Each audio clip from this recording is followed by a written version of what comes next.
Almas queridas, é noite de segunda-feira, 20 horas, e aqui estamos, pela misericórdia do alto, dando sequência ao estudo metódico de o Evangelho segundo o Espiritismo. Hoje, capítulo 8. Bem-aventurados os que têm puro o coração. Bem-aventurados os que têm puro o coração. É a quarta semana em que nos detemos neste capítulo, esperando concluí-lo hoje, não totalmente, porque isto não seria mesmo possível. Para aqueles que têm o Evangelho à mão, observemos que o capítulo possui 5 itens ou 5 tópicos, a saber, simplicidade e pureza de coração,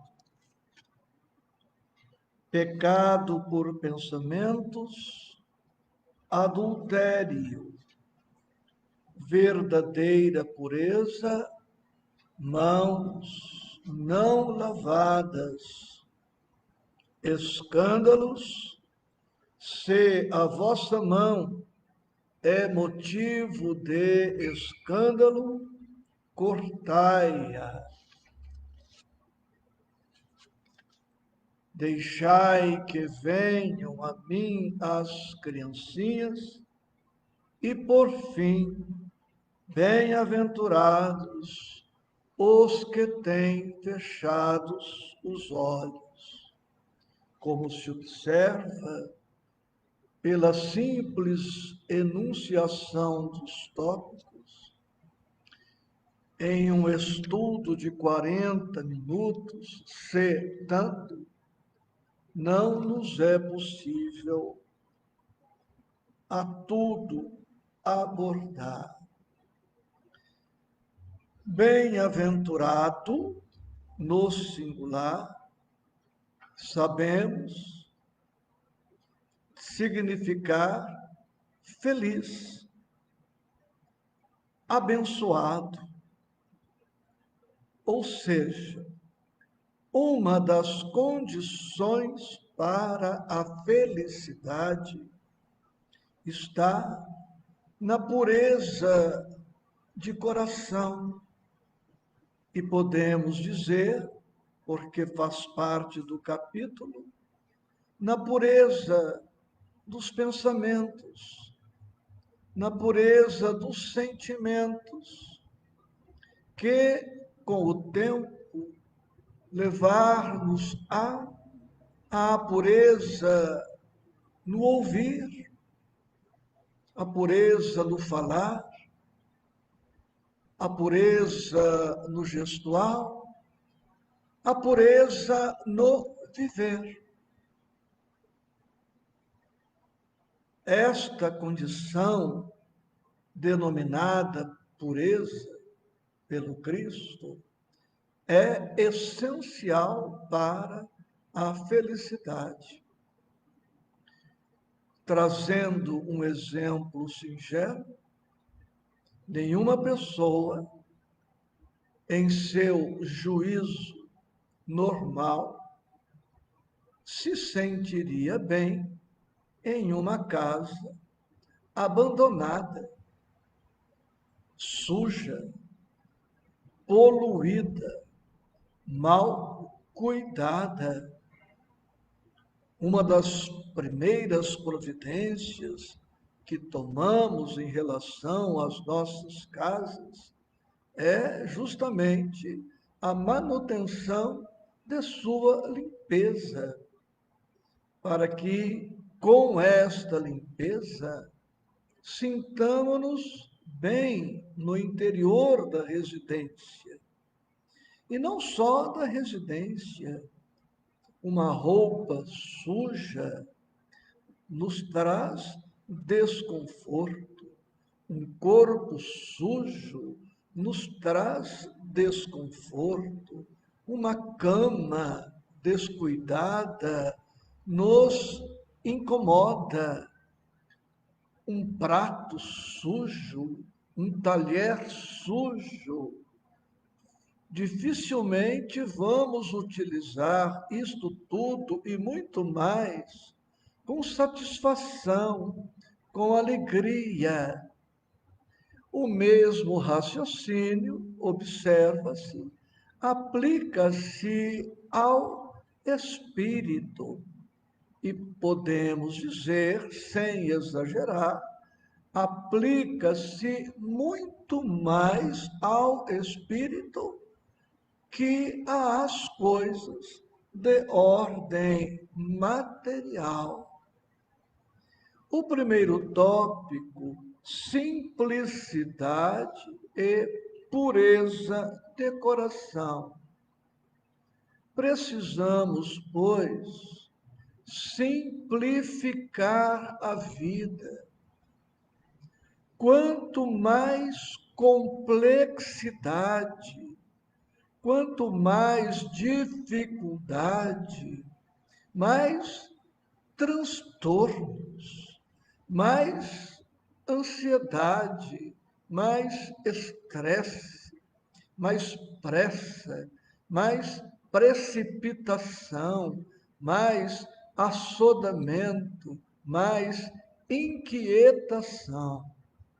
A primeira atitude a tomar, portanto, diz respeito à simplificação da vida.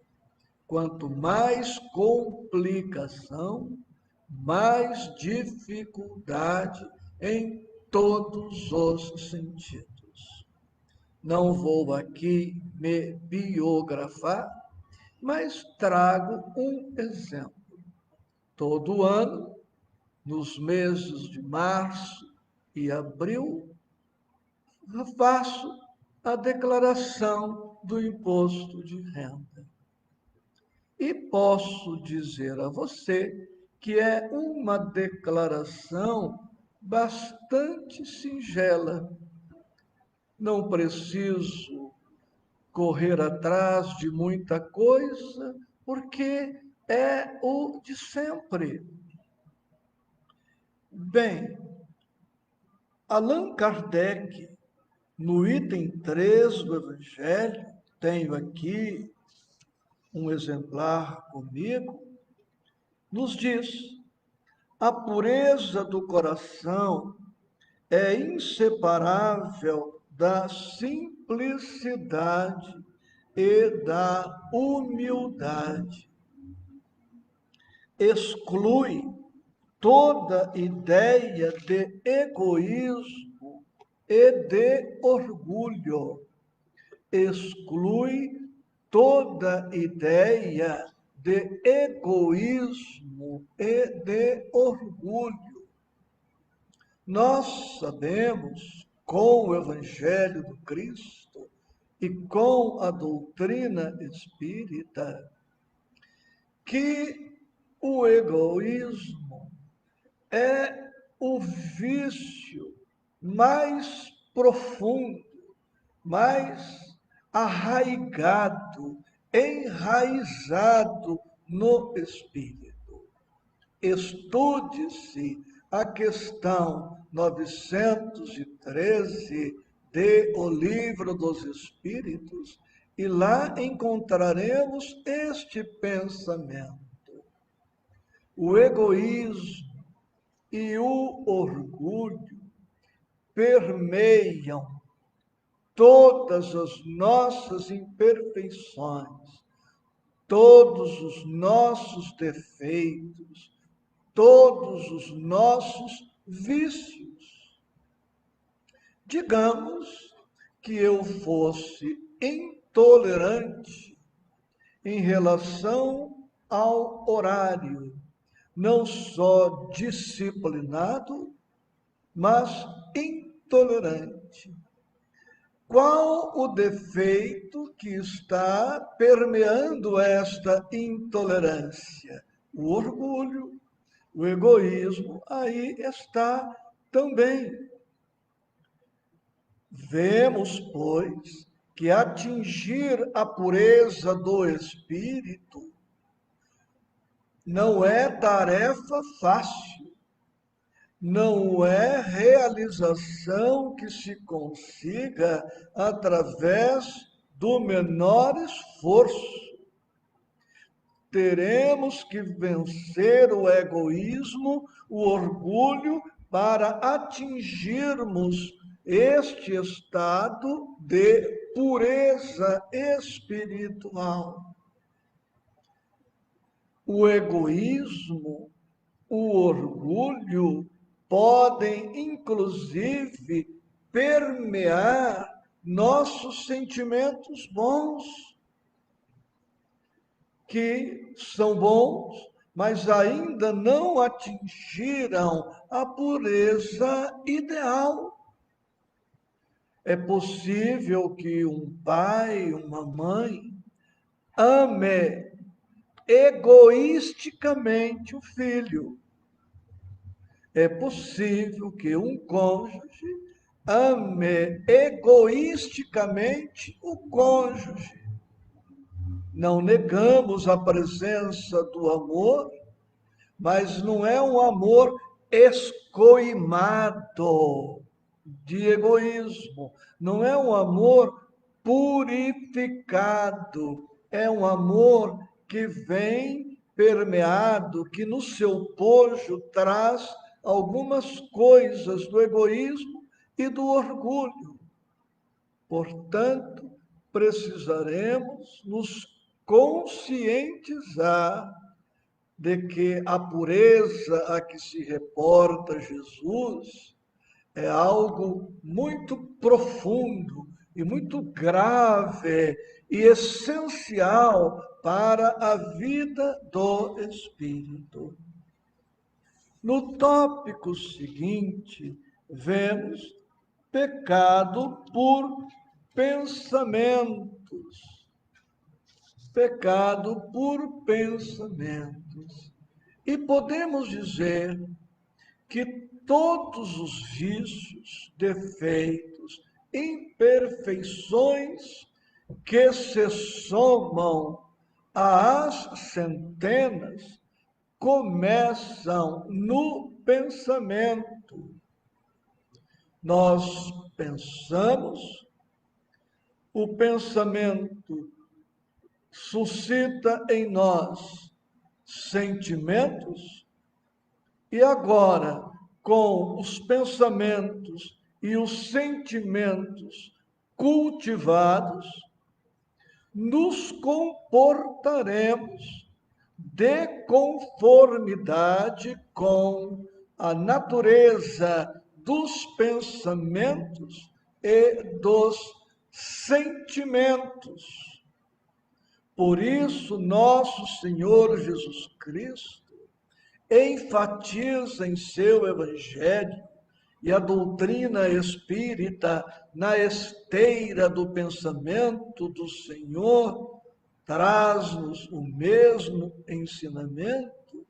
Precisamos aprofundar a sonda investigativa a respeito de nós mesmos. Porque, como veremos no tópico seguinte, a verdadeira pureza, mãos não lavadas, exteriormente, aparentemente, poderemos nos apresentar com pureza, mas é uma pureza superficial, exterior, nem sempre lastreada, embasada na verdadeira pureza do espírito, que começa na pureza do pensamento.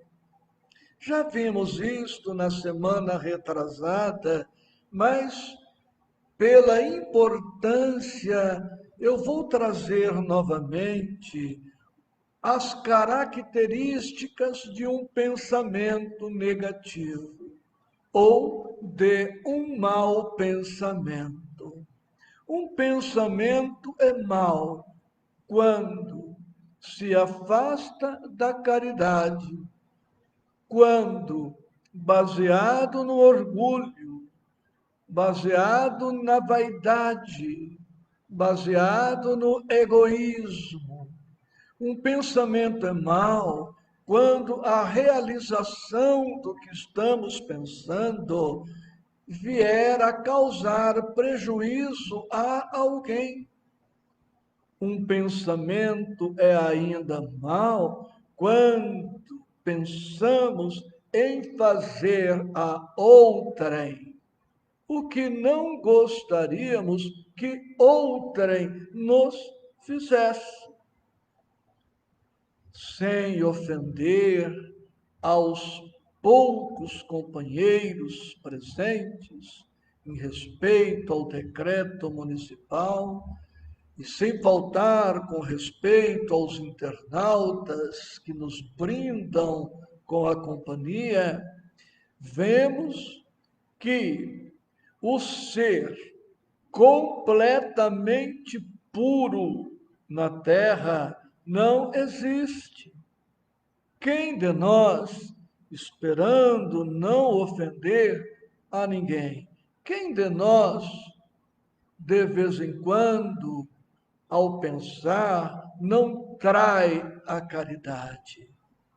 Quem de nós, em algum momento, não pensa com orgulho, com prepotência, com arrogância, com soberba?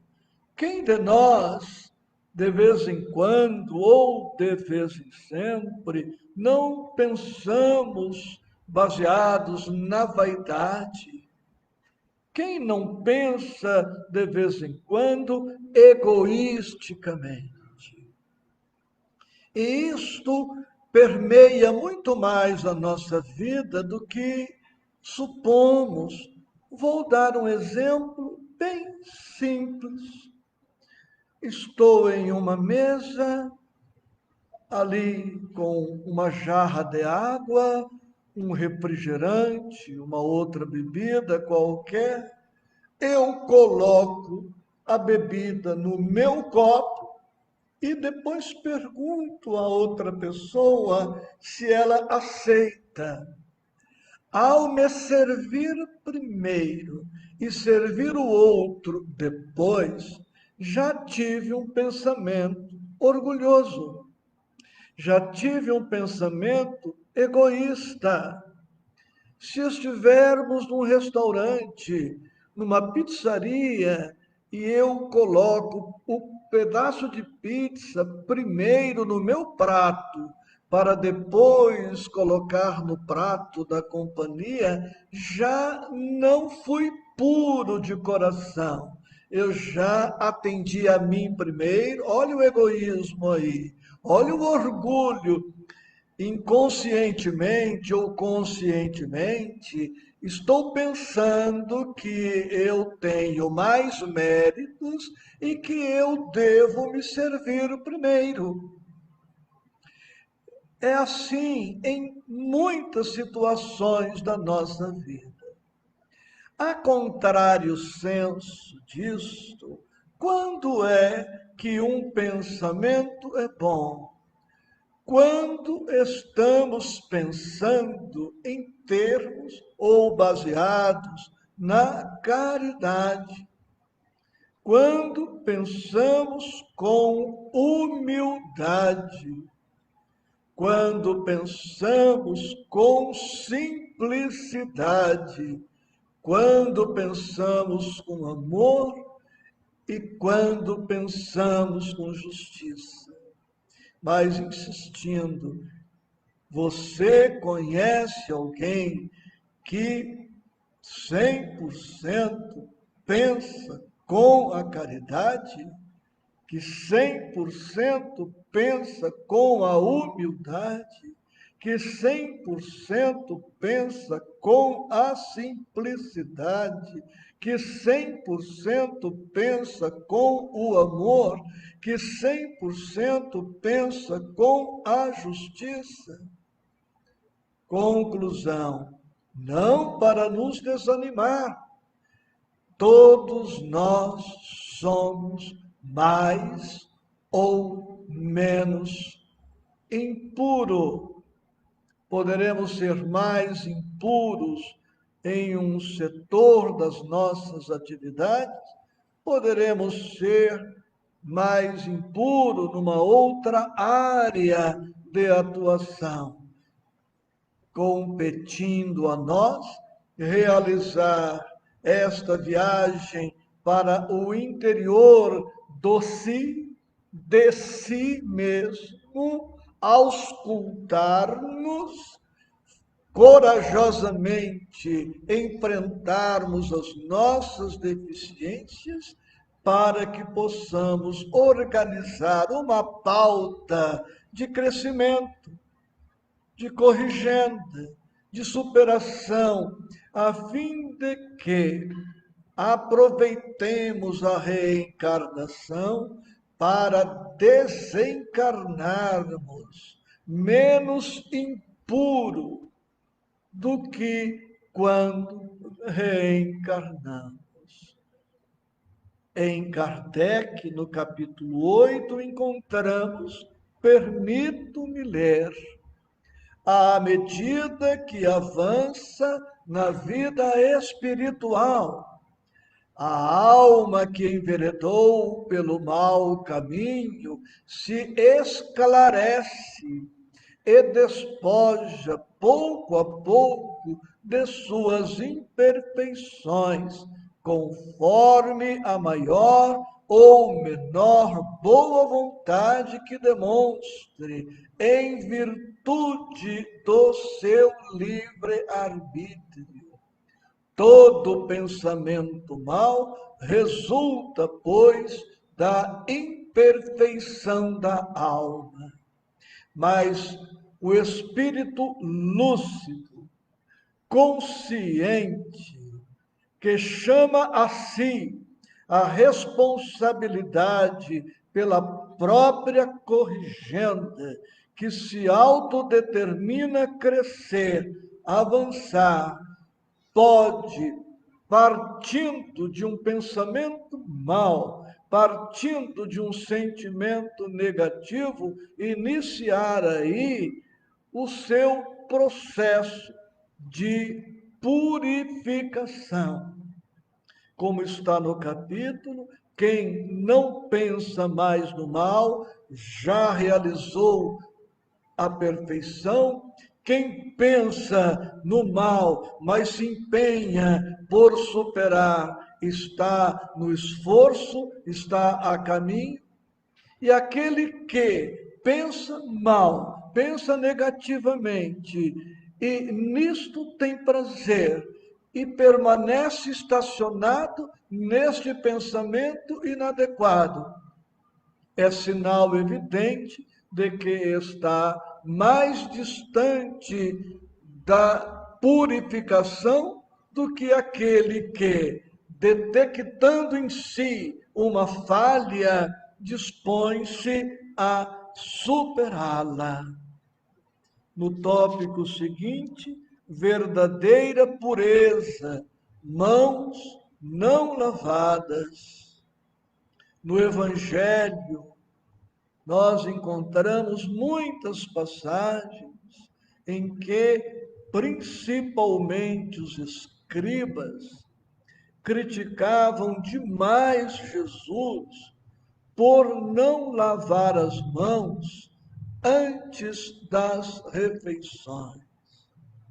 Os escribas e outros núcleos do judaísmo eram muito formalistas, rigoristas, exigentes, adeptos das práticas exteriores.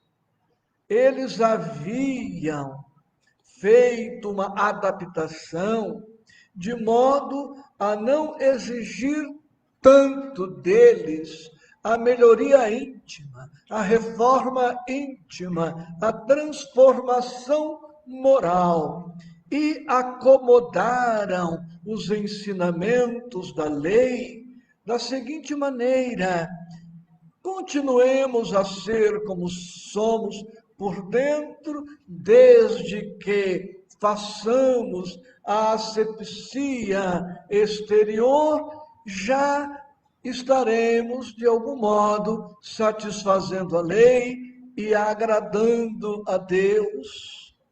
Mas o Cristo vem para colocar a verdade à disposição de todos, a luz à disposição de todos. E Jesus combate estas práticas exteriores com muita ênfase e para chocar, para impactar, para poder fazer disto uma motivação para apresentar o Evangelho na sua pureza divina, ele afronta o establishment da época e pega os alimentos sem lavar as mãos. E ele diz para os escribas: não é o que entra na boca que macula o homem. O que sai da boca do homem é que o macula. Por quê? Porque o que sai da boca procede do coração e é o que torna impuro o homem. De que adianta lavar as mãos e não lavar a mente? Lavar as mãos e não lavar o coração? Lavar as mãos e não lavar as intenções? Lavar as mãos e nem por isso tornar-se menos egoísta? Lavar as mãos e nem por isso tornar-se menos orgulhoso? Não basta, encontramos no capítulo 8, se tenham as aparências da pureza. Acima de tudo, é preciso ter a do coração. Não basta se tenham as aparências da pureza. Acima de tudo, é preciso ter a do coração. E trago este pensamento que está íncito, que está no bojo do capítulo 8, anotando: não basta o comportamento, necessário observar as intenções. Não basta o comportamento, necessário observar as intenções. Um homem pode, para dar aqui alguns exemplos, um homem pode chegar em uma mulher com um belo ramalhete de flores. Sim, o gesto é maravilhoso, é encantador, é impactante. Mas qual é a intenção? Alguém pode chegar num estabelecimento comercial, bem vestido, falando com muita educação, com muito esmero. Sim, mas qual é a intenção? Fui operador do direito por 32 anos e me recordo sempre de um presidiário nem me recordo agora o nome dele. Este presidiário, com mais ou menos 1,85 m de altura, magro, um rapaz bonito, educadíssimo, fino, vestia-se bem. Quando eu ia no presídio fazer as visitas costumeiras, encontrava-o trajado com roupa branca, impecável, sapato branco, uma fineza no trato, estelionatário quanto mais. Chegava nas lojas com esta pose e seduzia o comerciante e comprava tudo com cheque sem fundo, numa época que cartão de crédito estava começando. Agora uma dupla, um Nicei aliou-se a um filho de latino, de brasileiro, uma dupla de estelionatários. Eles conseguiram um Dodge Dart, década de 1980, o Nicei ia sentado atrás no Dodge Dart, um carro grande, e à frente um motorista Unicei, e atrás, de terno, bonito, elegante, e na frente ia o motorista, trajado a rigor como motorista, com um talão de cheque falsificado da Petrobras. Chegavam nos postos de gasolina, o motorista, vestido a caráter, dizia que quem estava ali no banco de trás era um dos diretores da Petrobras, que havia chegado recentemente do Japão, não falava português.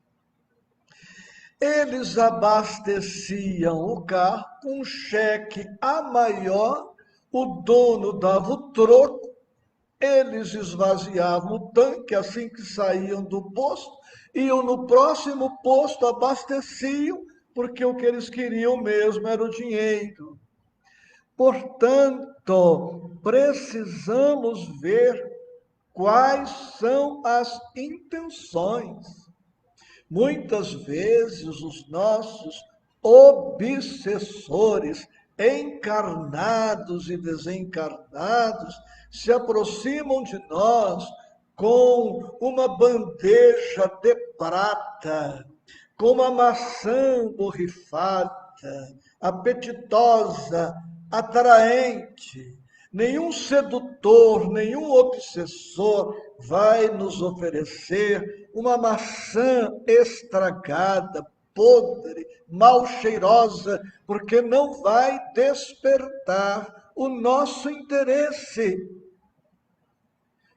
Mesmo em matéria de fé, mesmo na creia espírita, precisamos perceber as intenções.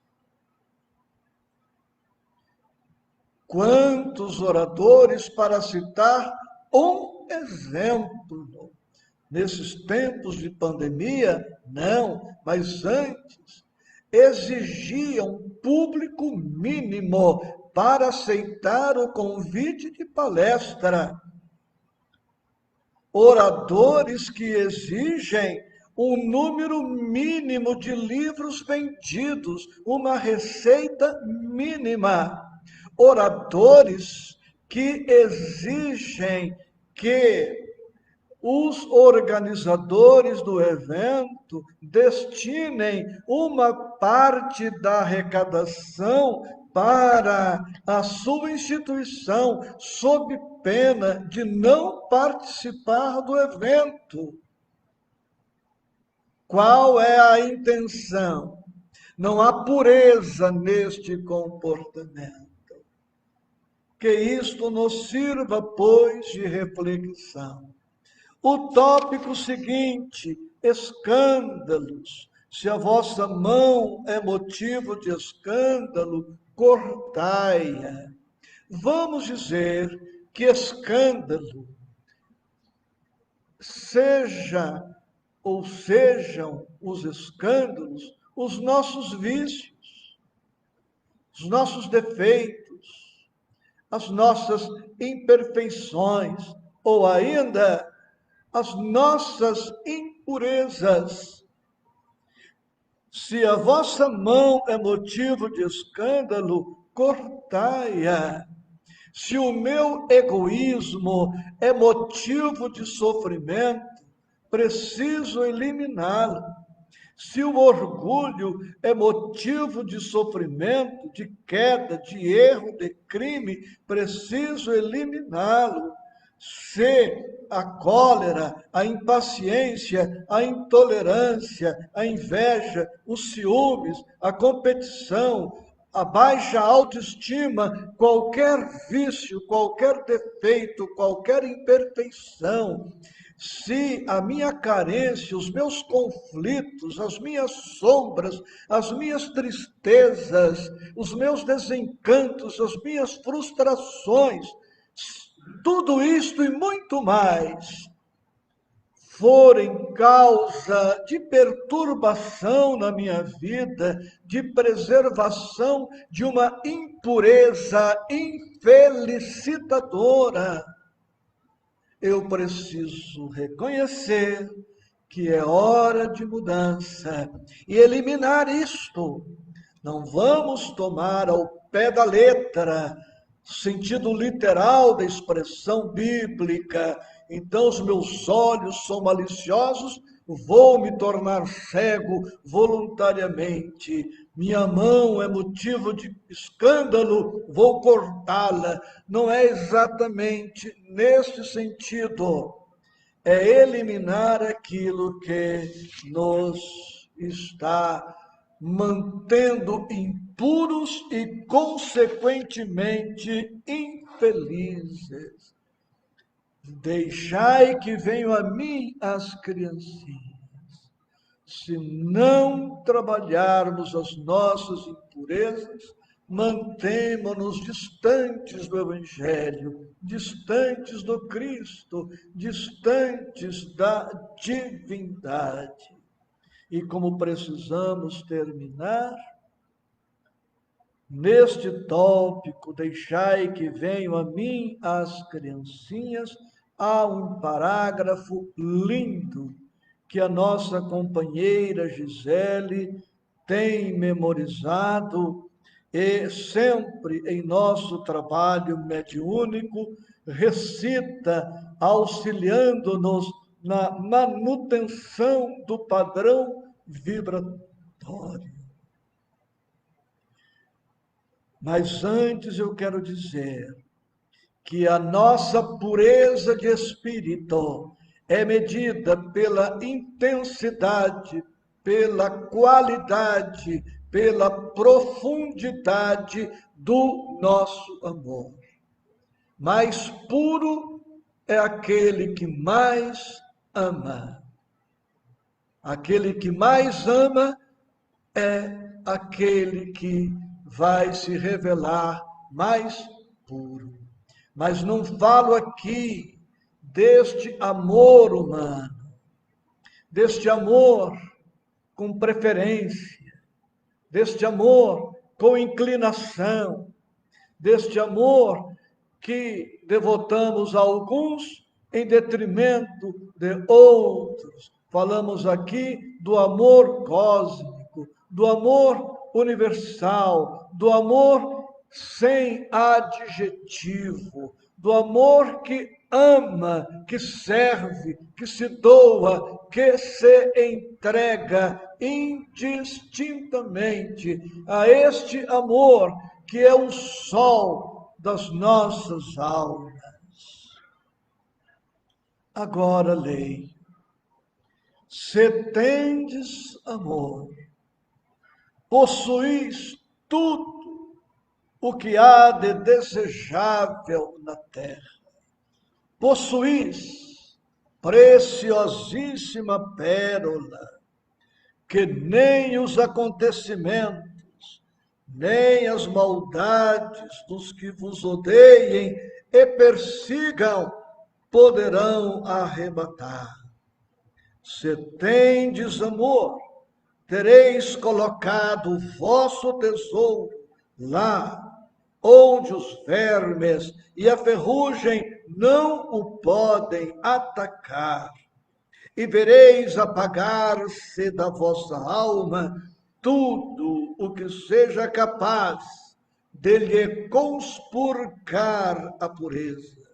Sentireis diminuir dia a dia o peso da matéria, e qual pássaro que adeja nos ares e já não se lembra da terra, subireis continuamente, subireis sempre, até que vossa alma inebriada se farte do seu elemento de vida no seio do Senhor, um espírito protetor. A medida da nossa pureza é a medida do nosso amor. Amamos com exclusividade alguns poucos. Isto é sinal de um amor muito impuro, um amor permeado de mesquinharia, de egoísmo, de orgulho, de egoísmo, de preferência, de privilégio. Bem-aventurados os que têm fechado os olhos. Em síntese, voltaremos nesse tema muitas vezes aqui. Melhor reencarnarmos, trazendo limitações orgânicas, trazendo limitações cerebrais, trazendo complexos espirituais que nos inibam. Melhor reencarnar com a fealdade, com desarmonias várias, e com isto proteger-nos do que reencarnarmos com múltiplas facilidades e perdermos-nos. Porque às vezes a beleza plástica vai ser a causa da minha perda, é a causa do meu escândalo, ou a minha riqueza para me colocar no pensamento, mas serve para todos. Às vezes a minha inteligência, o meu raciocínio, a minha cultura, a minha facilidade de expressão, a minha capacidade de argumentação, de convencimento, vai ser a causa da minha perda, ou os olhos, ou os ouvidos, ou a boca, ou as pernas, ou os braços. E Deus, que é justiça, que é amor, que é misericórdia, não quer a nossa perda. E se for preciso, para proteger-nos, poupar-nos, a espiritualidade providenciará restrições orgânicas, restrições cerebrais, restrições de variada ordem, para que o espírito atravesse a vilegiatura carnal menos exposto a certos riscos, porque na visão humana nós temos uma escala de interesses, mas na visão divina, a escala de interesses muitas vezes é diametralmente oposta. Quero abraçar a Maria do Virges, a Milton Miranda, Rosa Claro, Solange Claro, Claudete, Luiz Fabiano, Irma Finati e certamente muitos outros corações queridos que nos brindaram e nos brindam nesta hora. Bem-aventurados os que têm puro coração. Bem-aventurados os que têm puro os ouvidos. Bem-aventurados os que têm puro os pensamentos, os sentimentos. Bem-aventurados aquele que tem a boca pura, o viver puro, porque este enfrenta as vicissitudes com a paz de consciência, com segurança, com tranquilidade, porque nada tem a temer, nem mesmo a desencarnação, que o guindará a uma condição ainda de maior felicidade, porque estará livre das amarras e, sobretudo, livre das possibilidades de quedas ante as nossas vulnerabilidades. Que o homem mais puro de que temos notícia, nosso Senhor Jesus Cristo, seja para nós também o faxineiro divino, e que ele esteja em nossa vida como a vassoura, a fim de auxiliar-nos nesta asepsia necessária, compreendendo que esta vassoura pode ser a dor, o sofrimento, a dificuldade, a restrição, qualquer dificuldade. Um grande abraço, com votos de paz.